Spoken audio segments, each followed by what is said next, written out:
talk about essential oils in more depth now. So what are essential oils? Well, essential oils are natural organic substances which are produced in various glands and sacs within aromatic plants. Essential oils are considered to be the life force of the plant and contain hormone-like properties. So if the essential oil is extracted from the plant is basically dead. Plants are an accumulation of chemicals. The main chemicals involved include terpenes, alcohols, ketones, phenols, aldehydes, esters, oxides, and lactones. And the average essential oil contains over 50 to 100 chemical components. Essential oils, although they're given the name of oil, are not actually oil, and they're not to be confused with regular carrier oils or fixed oils. The three main industries that use essential oils beside the aromatherapists include the food industry for flavor, the pharmaceutical industry for use as medicines and antibacterial agents, and the perfume industry for cosmetics. So when you're looking at how much the aromatherapist is actually using in the industry, it's a very small proportion by comparison to the pharmaceutical industry and the perfume industry. So it's because of this fact, it's very difficult to obtain pure, good quality essential oils. So what you're looking for is, we're looking at purity now and looking at how to get good essential oils. For example, when I've asked myself, I've received many samples of essential oils over the years from different suppliers, people who grow them and distill them, and the amount I can get is incredible. But they're mainly supplying often to chemical industries, which are then extracting, for say they take eucalyptus. So they will then extract the eucalyptol from the eucalyptus. Eucalyptol makes around 60% of the eucalyptus. They take it out and then they use the eucalyptol in the medicines and cough syrups and things like that. So this happens a lot. The biggest problem with the perfume industry, and this works a lot unfortunately with the French industry, is that they want their perfumes to be smelling exactly the same from year to year. And the perfume industry, they do use a lot of synthetics, but they do use also a lot of essential oils. Mostly to confuse the people who want to copy them. So if you, for example, in the perfume industry, if a new perfume is put out, immediately all the rivals come out. They're the first people to buy the new perfume, and then they put it through a gas chromatography machine and they check which chemicals are in there. And there's always a lot of unknowns, and these unknown chemicals, which we still don't know what they are what you can get from essential oils. So that kind of confuses them. Well, they can't quite figure this one out, although they can make a good copy. So what happens here is, let's take lavender. So lavender is produced. They always analyze the lavender to check to see if it's got a bit more linalool or less linalool, etc. And then what they then do is they might sell that particular the chemotype, or that particular the chemotype, to a customer who is making a perfume. And that perfume maker will want to have exactly that same characteristic recipe basically the next year and the next year, to keep their perfume smelling exactly the same.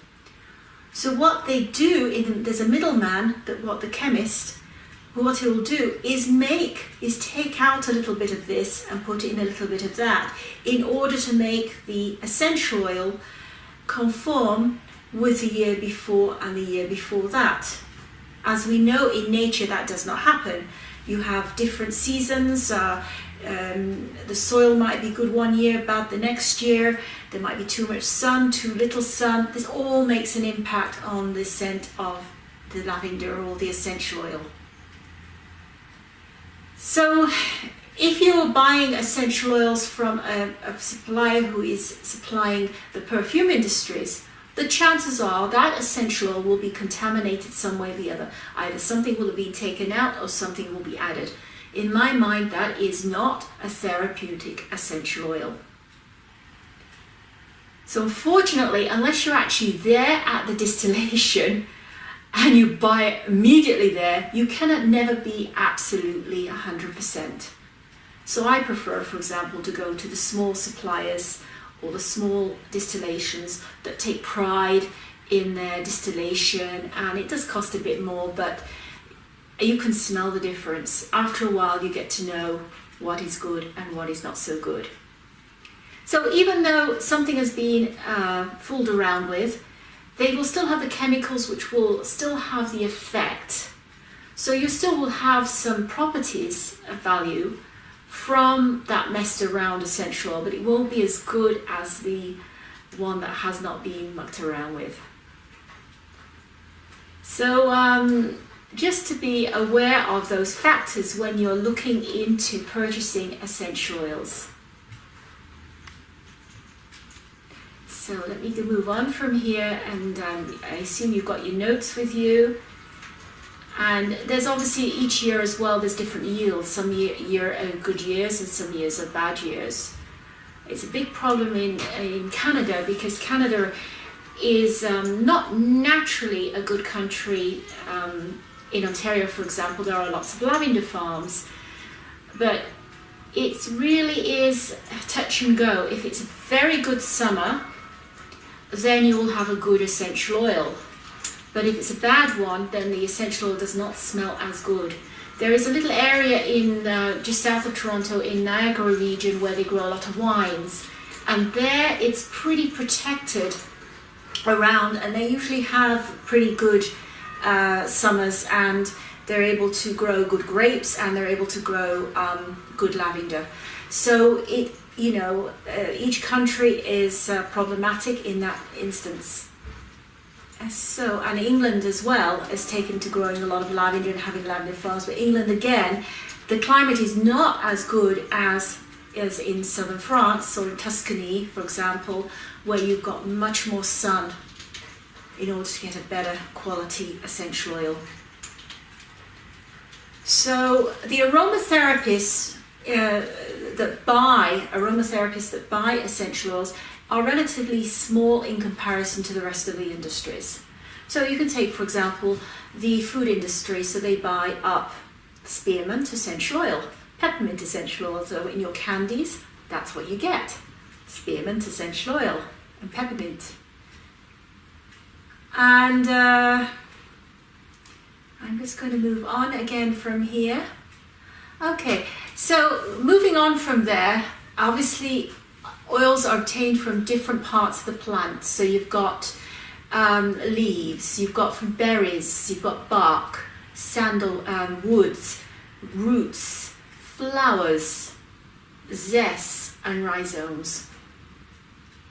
So you can get different, from one plant, you can get different essential oils. So the good example is the sweet orange tree. The orange oil comes from the zest, that's sweet orange essential oil. Petitgrain comes from the orange leaf, and the neroli comes from the orange blossom. So you've got three different essential oils, and what makes neroli very expensive is the yield is very small for neroli to the essential oil of sweet orange, which is very high yield. One good property about essential oils to be aware of is, of course, all essential oils are antibacterial, and most of them are antiviral and possess fungicidal qualities, and so antiseptic as well. So they are very valuable. Right. So they are saying that in the past there was a crude form of distillation in the ancient Egyptian times, and they were saying that the poor people used the herbs, and the very wealthy people like the pharaohs in Egyptian times and the kings, they all used the essential oils. That's just a little by the by. And what is in an essential oil? Now, looking at, you see sometimes people say, oh, essential oil contains this chemical, therefore it's dangerous. But within the essential oil, you have many different chemical components, and often one will quench the other. So it won't be as harmful as the individual chemical. So that's something to be aware of. And what is interesting is essential oils are considered to be biotic as opposed to antibiotic. So it strengthens the living tissue without the risk of side effects. Whereas antibiotic will destroy the good bacteria as well as the harmful bacteria. So that's a beautiful thing with essential oils. I have noticed once I saw a video, and it's too bad I could never get a copy of it, and it showed damaged tissue, and there was obviously dead cells and empty cells within that tissue, and they injected German chamomile into that area, and the essential German chamomile literally swam around and plugged itself in the damaged area. Like, it was amazing. Like, it was that, it's almost like an innate intelligence. That's what the essential oil will do. So it does kill off harmful viruses, but it doesn't kill off good viruses, or good viruses, good bacteria, because we are all made of bacteria. So there are two essential oils that are of animal origin, that's musk and ambergris, but they're mainly used in perfumery and not in aromatherapy. So the basic properties of essential oil is they're highly volatile and they evaporate quickly. This of course depends upon the essential oil. So the thick ones like the base notes like myrrh and resinoids, they will evaporate really slowly. So you could put a dish of sandalwood down and it will still be there many days later, whereas you put a bowl of lemon essential oil out and it will evaporate very fast. It's much lighter and more highly volatile. They are soluble in alcohol and fixed oils, but they are not soluble in water.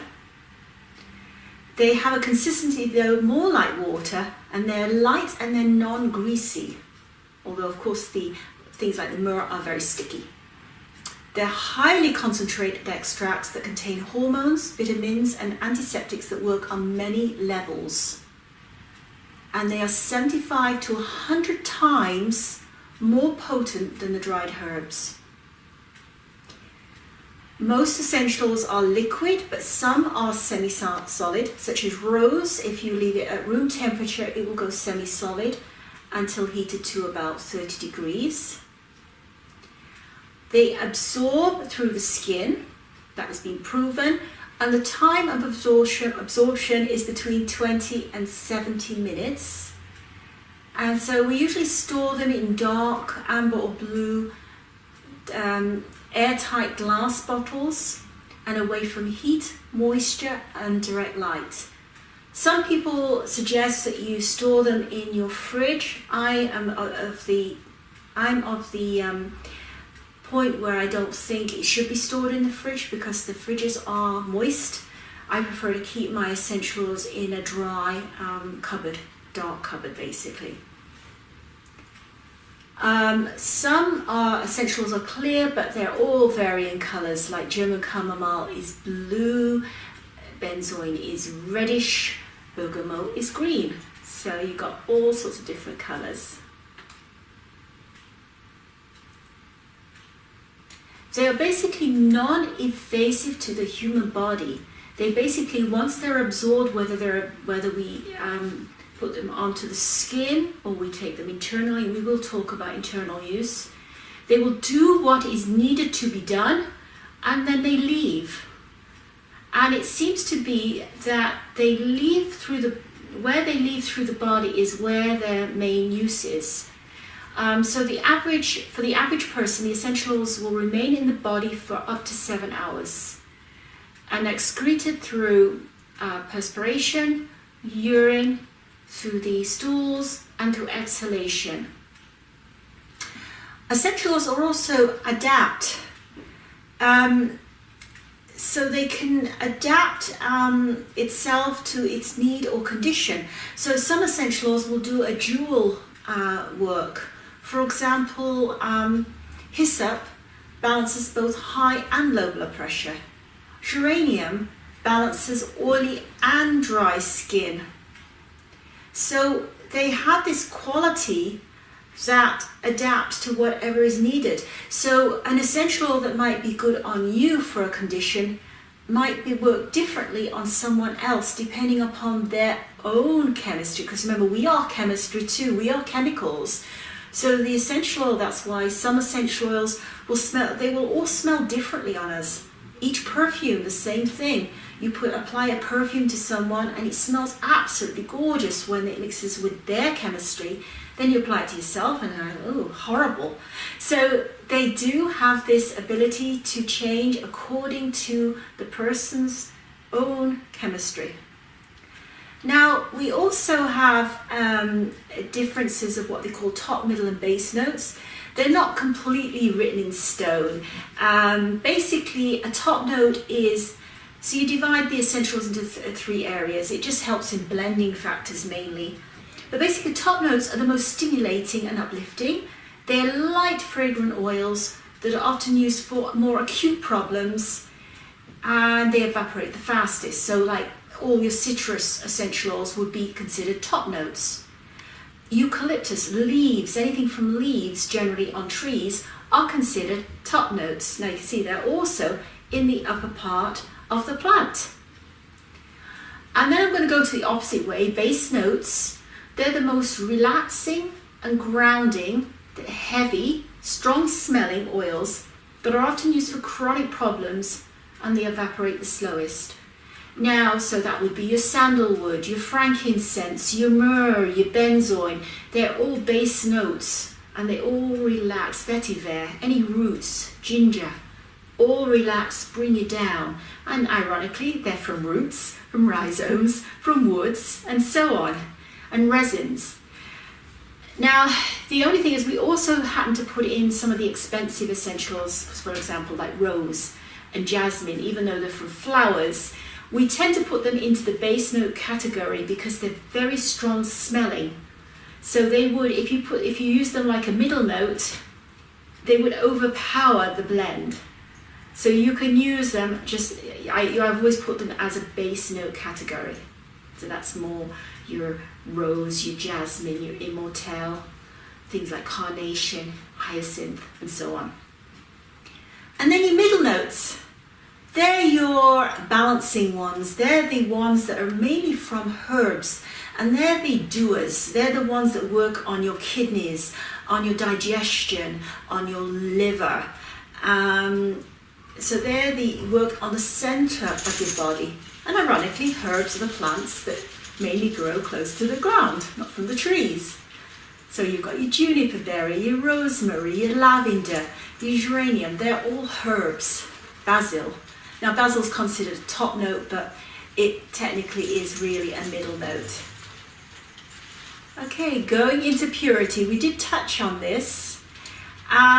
So yes, if you make an essential oil out of chemicals, so say for example you go to the pharmacist and you get a copy made from, say, eucalyptol, it will work on your lungs, and they use that a lot in cough syrups. But it works a lot better if you use the whole eucalyptus with the other chemicals that are involved in that.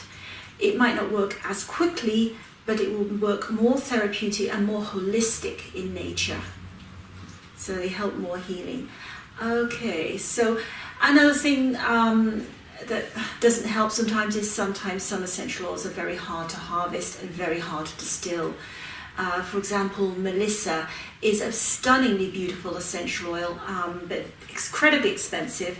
They can distill a whole field full of lemon balm. It's from the lemon balm plant, and not get any essential oils. So most people generally have their Melissa or lemon balm in the form of a tea if they want to have the medicinal effects of Melissa. And you can also buy the hydrosol as well. So, sometimes it's just better to get it as the herb format as opposed to the essential oil, but it's still nice to have if you can. Jasmine, for example, as well, is another very expensive one because the flowers are picked at night when the scent is the strongest. So they use people who've got more delicate hands, like they use children or women who can be very gentle when they pick the blossom, gathered at night, and then it's put through a special process to extract the essence. And I find the best jasmine actually comes from Egypt, and that's where I get my jasmine from. It's so much nicer than the Indian jasmine. It's a different animal completely. So be very aware of the quality, where it's from, and try to do your homework when you're buying it as well.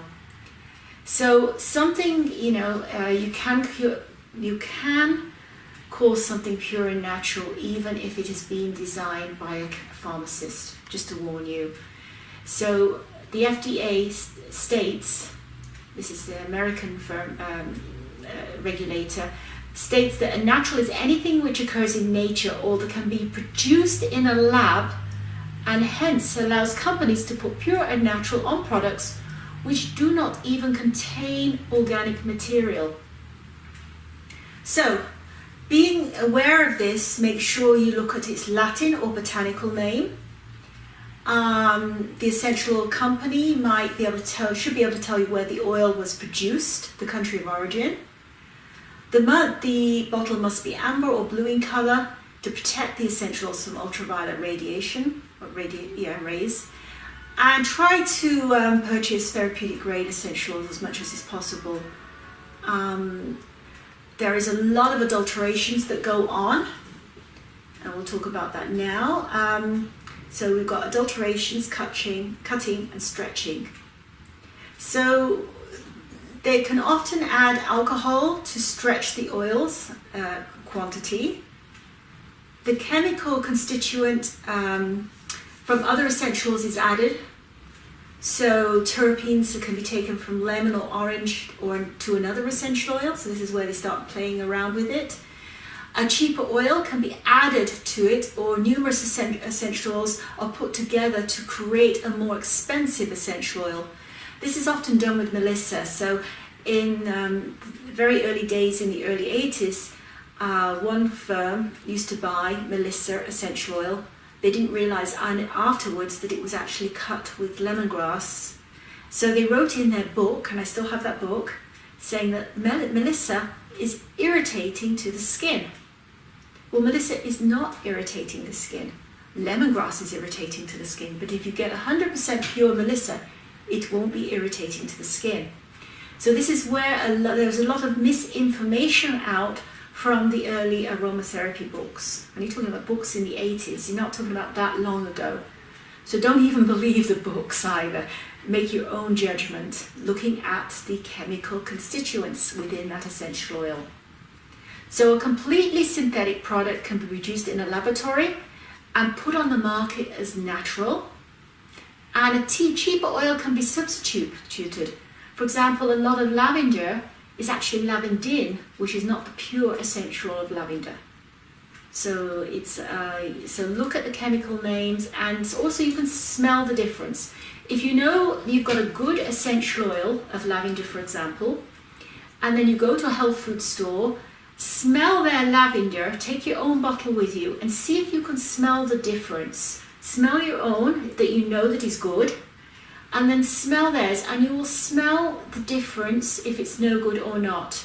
Usually the better quality the smell, and it's too bad I don't have you in classroom with me because I would be handing around sniffy bottles for you to sniff, but The better quality is stronger but gentler at the same time. That's the only way to describe it. It smells softer but stronger at the same time. So if you can get yourself a really good bottle of lavender, we have some really lovely lavender from Bulgaria. It's beautiful quality and organic. And you can really, beautiful scent. Oh. So you smell that and then you go smell something else and you check it out for yourself. See if you can smell the difference. And I suggest you do that as a homework. They often do different distillations as well, so they can do fractionation as well to remove the terpenes. This is often done for sometimes what they call for safety reasons. And they often can take out sometimes what they call the bad chemicals, which I don't agree with at all, like berbertine from bergamot, so that it doesn't become irritating, so it doesn't cause sunburn when you go sunbathing, although I wouldn't be putting essential oils on my skin before I go into the sun anyway to sunbathe. Anyway, so that's beside the point. Go out, get yourself a really good bottle of lavender, it could be anything, but make sure it's a really good quality, and then go around to a couple of shops, or even order online if you can afford that, and just smell the difference. Take your little bottle out, smell it, smell the other, and see if you can train your own smell, and you will train it, it's trainable, to tell whether it is good or not. So I'll leave you with that. I hope you have a great rest of the day wherever you may be, and see you next time. Bye for now.